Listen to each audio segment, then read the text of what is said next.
Hello my friends, Dr. Sheikh here from The Dentalist. I hope you all are doing great and are enjoying learning dentistry with us.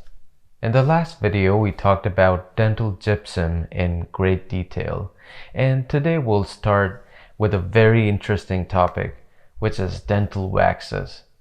The waxes used in dentistry normally may consist of two or more components, which could be a combination of natural or synthetic waxes, resins, oils, fats, and pigments. This blending of ingredients is carried out to produce a wax material with the required properties for a specific application. Now you have to understand this next thing I'm about to tell you. Make a picture in your mind and always remember this. Dental waxes are mixtures of thermoplastic materials which are normally solids at room temperature but can be softened by heating without decomposition to form mobile liquids which can be then hardened by cooling. They are essentially soft substances with poor mechanical properties, and their primary use in dentistry is to form patterns of appliances prior to casting. After the production of a dental stone, model, or a die, the next stage in the formation of many dental appliances, dentures, or restorations is the production of a wax pattern of the appliance on the model. The wax pattern defines the shape and size of the resulting appliance and is eventually replaced by either a polymer or an alloy using the lost wax technique. Now let's see what the lost wax technique is. A wax pattern of the restoration is made on a die with a pattern wax. A small piece of cylindrical wax, which is called a sprue, is then attached to the pattern wax on the die.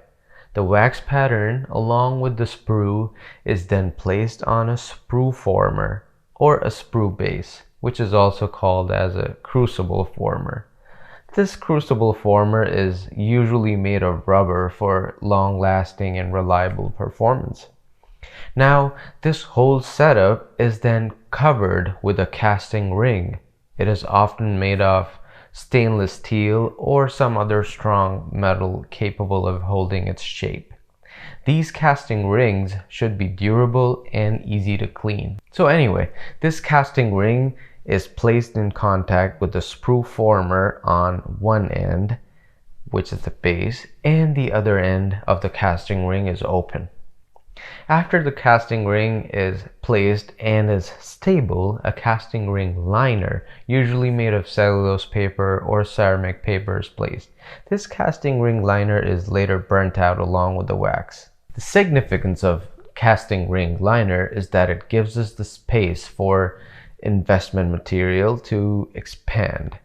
The expansion of investment material is actually an important process that allows the metal alloy to go through its shrinkage. After the casting ring is placed, the investment material is poured depending on the type of metal alloy to be used. For gold alloys, gypsum bonded investment material is used.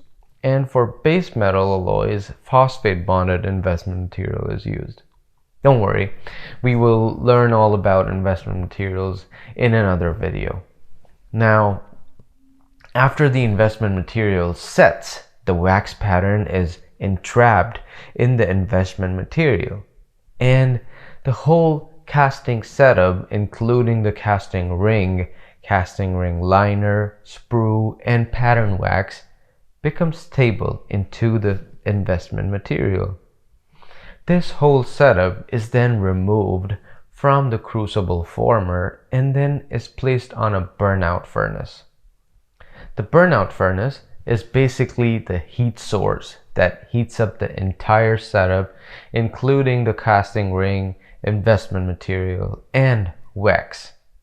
Once the temperature gets higher, the wax starts getting liquidated and then eventually starts evaporating, leaving an empty space inside the investment.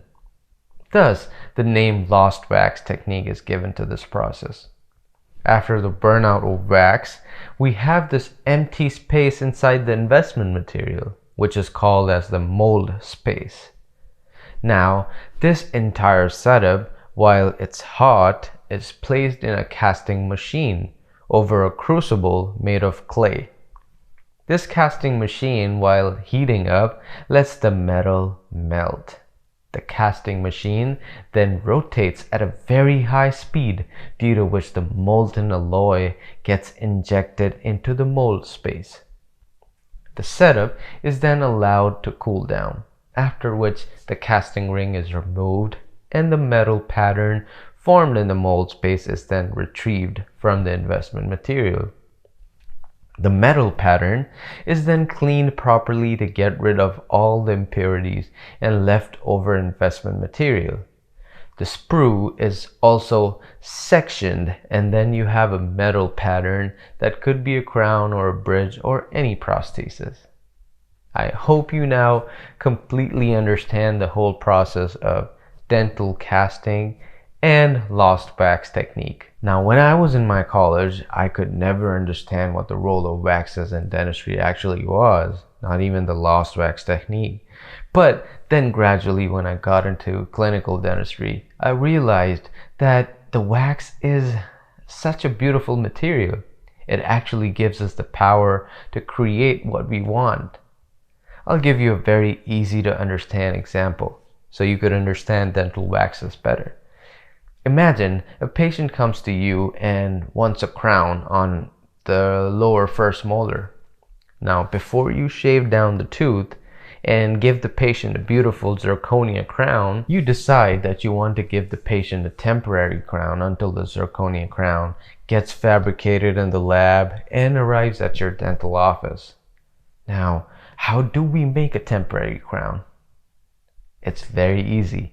First, you put a piece of soft wax on top of the molar. You press it down on the molar with your fingers so that the wax takes up the pattern and contour of the molar and the surrounding structures before starting to prepare the tooth. You do that before shaving the tooth down. Now you have a mold of wax for the molar. Now keep that wax mold safe with you. Next step is to trim down the molar to prepare for the crown. After trimming it down, the tooth is then ready for an impression for the final zirconia crown. You can either take an impression, or you can scan it with the 3D scanner, intraoral scanner, and then the molar is ready to receive the temporary crown. You simply take the wax mold that you prepared in the beginning and pour in a temporary crown material like Temperon into the wax pattern and a little bit on the prepped tooth, and press it firmly on the prepared molar. Keep it pressed for a time prescribed by the manufacturer. Usually it's under a minute or two. Then you can remove the wax mold from the tooth, and tada, you will have your temporary crown ready into the wax mold. All you have to do now is to take the temporary crown out of the wax mold, trim the extra edges, and place it on the tooth by the help of a temporary cement. And there you have it, the whole process of making a temporary crown by the help of dental waxes. So you see how essential dental wax is in dentistry. Similarly, there are many other clinical and laboratory processes where dental waxes play an important role. Remember this: waxes can be classified broadly as pattern waxes and processing waxes. Pattern waxes include casting waxes, baseplate wax, and inlay wax. Pattern waxes adapt the name because they take up the pattern of the tooth or the structures. So pattern waxes are of two types: direct pattern wax and indirect pattern wax. Direct pattern wax is when the pattern wax is used directly on the teeth and surrounding oral structures inside the oral cavity. This gives us a direct mold or direct wax pattern obtained directly from the oral cavity. Waxes used for getting a direct wax pattern would have specific selected properties since it's going inside the mouth. For example, the wax should be biocompatible, saliva and oral environment friendly, and should not cause any harm to the teeth or surrounding tissue structures. The wax used for direct wax pattern should be able to obtain fine details from the grooves and deep fissures of the teeth and the contour of the teeth. Indirect wax pattern is when the pattern is obtained by working with wax onto an indirect stone cast or a model of the teeth. The most common example of an indirect wax pattern would be the use of the wax during construction of a complete denture or a partial denture on the model. We put, shape, and design the wax everywhere on the plaster model where we would want our denture to extend. I hope you have a clear understanding of both these types of pattern waxes. Now, there's a reason why I told you about the whole process of making a temporary crown, so you could get a clear idea of these wax patterns. I have a question for you. Which type of wax pattern is being used in the process of making the temporary crown? Is it direct wax pattern or indirect wax pattern?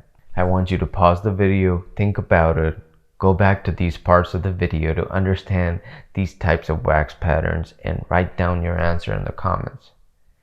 Waxes used in the production of patterns by either the direct or indirect technique must have very precisely controlled properties in order that well-fitting restorations or appliances may be constructed. Now that you know what pattern waxes are, let's talk about processing waxes. These include boxing wax, beading wax, utility wax, and sticky wax. These waxes are used as auxiliary materials and have less rigorous property requirements. One such material is used by manufacturers for attaching denture teeth to display sheets. This wax is called carding wax. Another processing wax is used for boxing and impressions prior to making a gypsum model. This wax is called boxing in wax. A third example of the processing wax is used for temporarily joining two components of an appliance. For example, during soldering, this is called sticky wax. An important group of waxes used in dentistry are the impression waxes. These waxes aid in the making of castings or impressions or during soldering or impression taking. Now let's see what the major requirements are for waxes used to construct wax patterns by either the direct or indirect technique. The first is that the wax pattern must conform to the exact size, shape, and contour of the appliance which is to be constructed. No dimensional change should take place in the wax pattern once it has formed. After the formation of the casting mold, it should be possible to remove the wax by boiling it out or burning it out without leaving any residue. This refers to the lost wax technique that we have discussed before. The ability to record detail depends on the flow of the material at the molding temperature, which is just above the mouth temperature for direct techniques and just above the room temperature for indirect techniques. This is very important to understand, so if you didn't, go back, listen to it again, okay?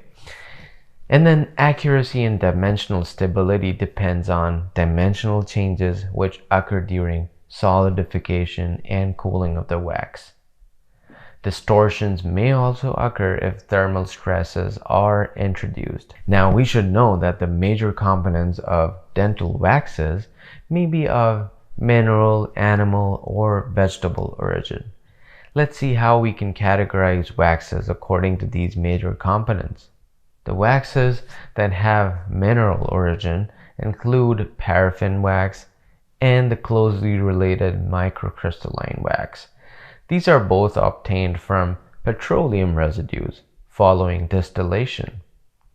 They are both hydrocarbons, paraffin wax being a simple straight-chain hydrocarbon, while the microcrystalline material has a branched structure. Paraffin waxes soften in the temperature range of 37 to 55 degrees Celsius and melt in the range of 48 to 70 degrees Celsius. They are brittle at room temperature. Microcrystalline waxes melt in the range of 65 to 90 degrees Celsius, and when added to paraffin waxes, they raise its melting point. At the same time, when mixed, they lower the softening temperature and render the material less brittle than paraffin wax alone. Now, waxes from the animal origin include beeswax, which is derived from honeycombs. It consists of a partially crystalline natural polyester and is often blended with paraffin wax in order to modify the properties of the beeswax. The effect of adding beeswax to paraffin wax is to render the material less brittle and to reduce the extent to which it will flow under stress at temperatures just below the melting point. Now, let's see which waxes are obtained from the vegetable origin. Carnauba wax and candelilla wax are derived from trees and plants. They are blended with paraffin wax in order to control the softening temperature and modify the properties. Carnauba wax and candelilla wax are mostly used alongside beeswax in our dental floss to help the floss glide smoothly between the teeth while remaining gentle on the gums. Coming to the properties of dental waxes. Waxes are generally characterized by their thermal properties such as melting point and solid-to-solid transition temperature, which is closely related to the softening temperature observed in the practice. The coefficient of thermal expansion is a major factor affecting accuracy. When waxes are heated, they expand significantly. This expansion can be quantified as a percentage of the original dimension of the specimen. It usually is reported as parts per million of expansion per Celsius degree of the rise in temperature of the specimen. This number is called the coefficient of thermal expansion of the wax. And the higher this coefficient is, the greater the expansion as the wax is heated. You should remember that waxes have the highest coefficients of thermal expansion out of any dental material. For example, the coefficient of thermal expansion of a typical pattern wax is this, but that of dental ceramic is 20 times less at about this. For pattern waxes, you know that thermal expansion is critical. Small changes in temperature can cause a sufficient change in dimension to make the pattern inaccurate. Dimensional stability is primarily a function of the magnitude of the stresses which become incorporated during the thermal contraction after molding. Important mechanical properties for waxes are brittleness and the degree of flow which a material will undergo in its working temperature range.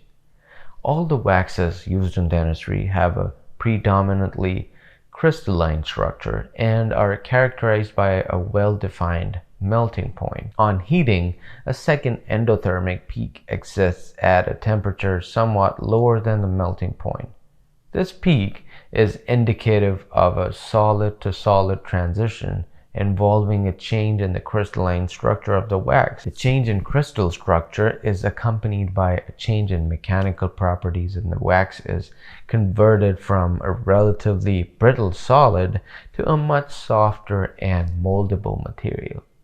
For this reason, the solid-to-solid transition temperature is sometimes referred to as the softening temperature. For many applications of waxes, the softening temperature should be just above the mouth temperature. This is in order that the material may be introduced into the mouth in a soft, moldable state, but will become relatively rigid at the mouth temperature.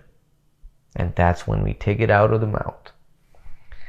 The manufacturers can control the melting point and softening temperature by blending mixtures of various mineral, animal, and vegetable components. Following molding, that means when we get the mold through the waxes are then allowed to cool and solidify.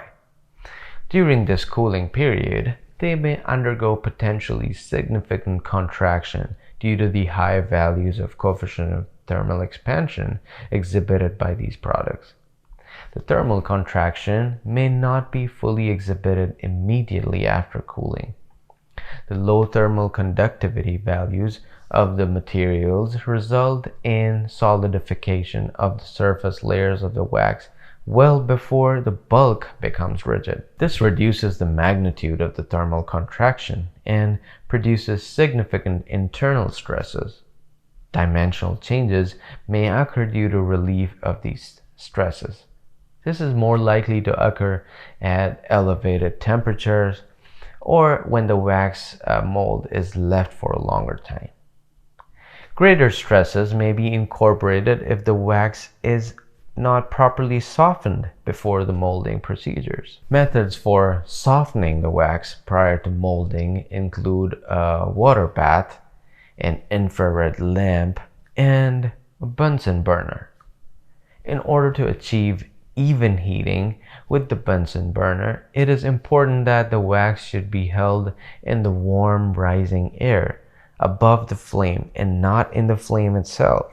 If the surface of the wax becomes shiny, it indicates that the wax is becoming too hot and the outer layers are beginning to melt. Heating in warm water causes more regular softening. Although this method has been frowned upon since it was thought that some constituents may be leached out and small quantities of water may become incorporated, causing an alteration in the properties of the wax. These problems are probably overstated since most waxes contain few leachable components, so that doesn't really matter. So the method of softening used in standardization testing of waxes involves basically the use of a 250-watt infrared lamp.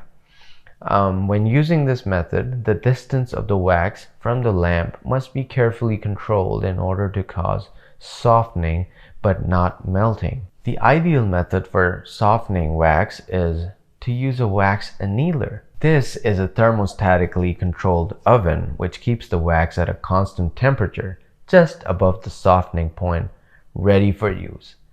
The annealer is most useful for inlay waxes. Now, let's discuss the mechanical properties of waxes. A major factor which determines the moldability and stability of a wax is its flow value. This property is sort of related to creep, which we have discussed in one of our previous videos. You can watch it after this one. I'll leave a link. So generally speaking, for any dental material, creep and flow are both measured by applying a load to a cylindrical specimen and measuring the extent to which the specimen becomes compressed after a given time. Materials should ideally exhibit considerable flow at the molding temperature, but should show little or no flow at mouth temperature or room temperature so that they're not easily distorted. Get the idea? So flow is the change in shape under an applied force. It is caused by the slippage of the long-chained wax molecules over each other. Flow is highly dependent on the temperature and time. At low temperatures, waxes hardly flow at all. But as the temperature approaches the melting range of the wax, the flow increases dramatically. For pattern waxes, flow is generally not desirable at room or mouth temperature because it results in a permanent distortion of the wax pattern. For processing waxes, flow is a highly desirable property because these waxes need to be pliable at room temperature. Brittleness is another important property which the manufacturers can control to some extent. For some waxes, for example denture waxes, toughness is required since the wax denture base may have to be removed from a slightly undercut cast many times without fracturing. In other cases, such as inlay waxes, brittleness is preferred in order that the wax will fracture rather than distort on removal from an undercut cavity. Now in this scenario, this will indicate to the dentist that a modification to the cavity shape is required because there's an undercut. You get the idea? So now let's discuss a bit about denture modeling waxes and how they function. The manufacture of dentures involves several stages, with wax being used in at least 2 of these. Following the production of a stone model from an impression, a wax rim is constructed, either directly on the model or on a denture base which has been adapted to the model. The wax rim is then inserted into the patient's mouth at the registration stage in order to record a satisfactory occlusal relationship. The next stage is to mount artificial teeth on the wax rim and to check the suitability of the wax denture at the try-in stage. Now that you saw how wax is used in the formation of denture, it will be easier for you to understand that waxes used for this purpose should have a softening temperature well above the mouth temperature, so that they are not distorted at either the registration or try-in stages. They should also be tough in order to reduce the chances of fracture during the removal from the stone model or even from the mouth. The denture modeling wax is of 3 types based on softness, designated as follows. Type 1 is soft wax, type 2 is hard wax, and then type 3 is extra hard wax. These products differ primarily in regard to their softening temperature. Remember, only the type 3 material can be considered relatively stable at mouth temperature. Type 1 material, which is soft wax, is designed to be hard at room temperature but soft at mouth temperature, and is used only for building contours and veneers in the laboratory. The type 2 material, which is hard wax, is suitable for pattern production in temperate climates. Type 3 material, which is extra hard wax, is designed primarily for use in the warmer climates. These denture modeling waxes consist mainly of mixtures of paraffin wax and beeswax and have melting points in the range of 49 to 58 degrees. They are generally supplied in sheet form, the sheets being produced either by rolling or by cutting from a block. Rolled sheets often change shape on softening due to the relief of stresses which are introduced during rolling. Some denture modeling waxes are referred to as toughened by their manufacturers. This probably reflects attempts to control the rolling procedure to optimize crystal alignments, which may influence mechanical properties. Sheets of toughened modeling wax can typically be bent without fracturing. Softening of the sheets is normally carried out under controlled conditions using a water bath. This enables the thickness of the sheet, typically 1 to 2 millimeters, to be maintained, which is important since the thickness of the wax will control the thickness of the denture base. Although the softening temperatures of modeling waxes are above mouth temperature, even type 2 and 3 materials will slightly soften and distort if left in the mouth for more than a few minutes. This should be taken into account during registration and the try-in stages. Modeling waxes are tough enough to resist fracture when withdrawn from shallow undercuts. An important requirement of denture modeling waxes is that they should easily be trimmed with a sharp instrument without tearing, chipping, or flaking.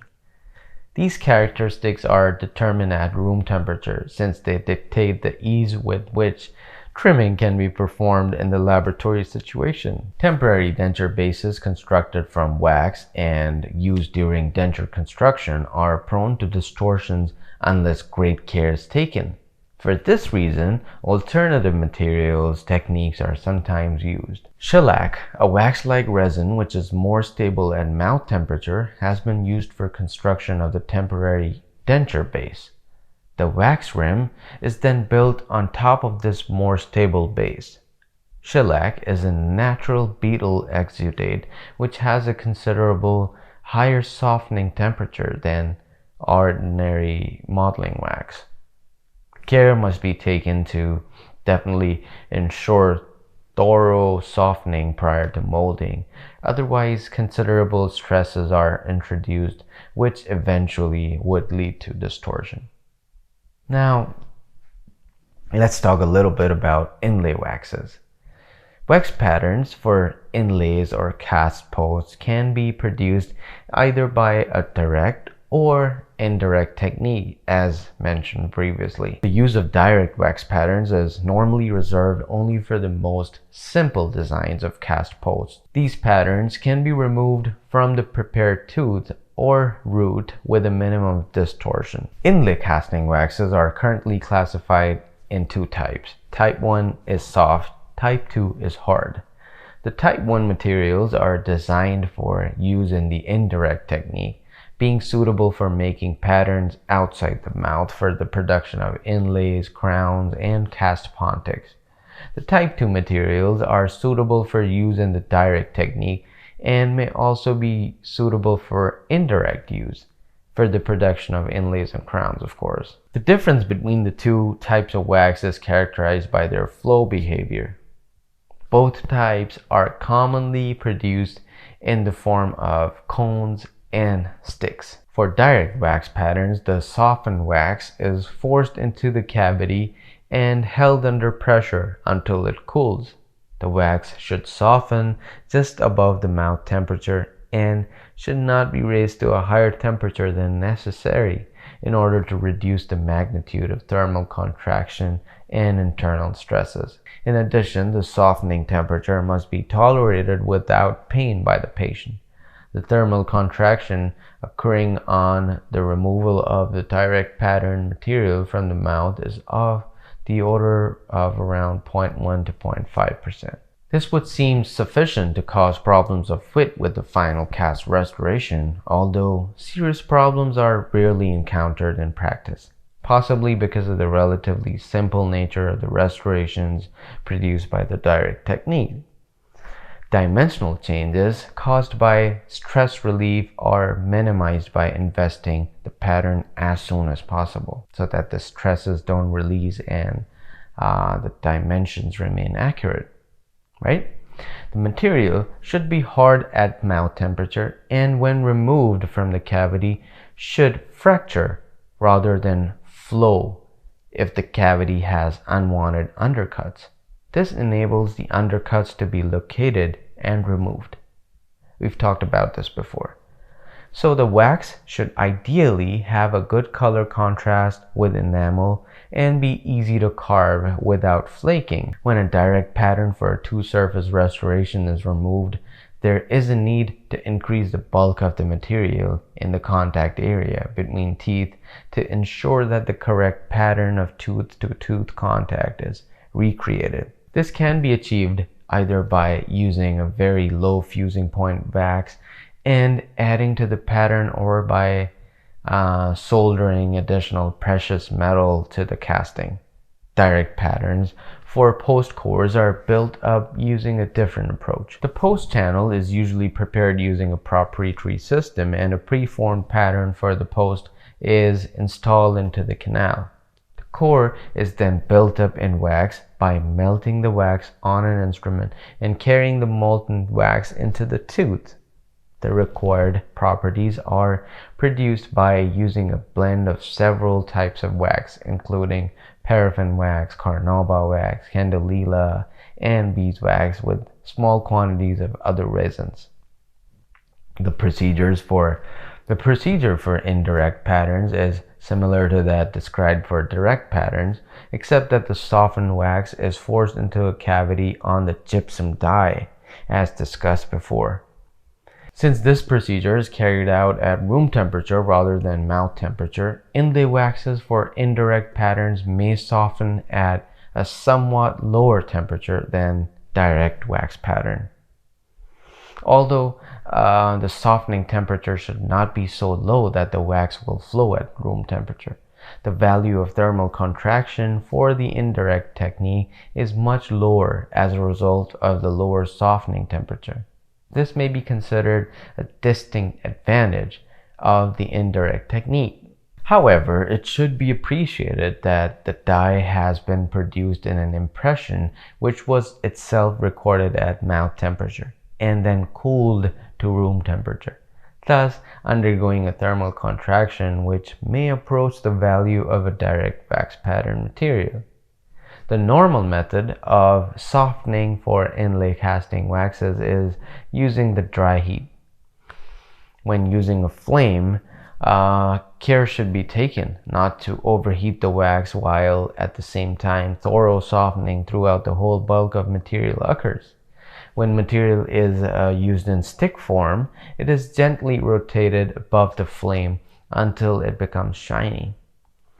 It is then removed and then replaced, and the process repeats until it is warmed throughout. At this stage, the softened material can be kneaded before pressing into the prepared cavity. Inlay waxes are also used widely in the dental laboratory to prepare casting patterns for metallic restorations, either crowns or bridges. The first layer of wax is applied to a die, either by adapting a soft and thin sheet of wax or using a hot dipping technique. The wax pattern is then developed using a wax additive technique in which molten wax is applied to the die of the tooth to rebuild gradually the form of the tooth artistically. Preformed resin components are also available to facilitate the manufacture of patterns for bridge pontics. I know it was a little complicated, but wherever you get stuck, pause the video, go back, listen to it again. That's how you will get through it. That's all for today, my friends. I hope you have now understood the basics and applications of dental waxes. If you have any questions or feedback, please feel free to write them down in the comments below.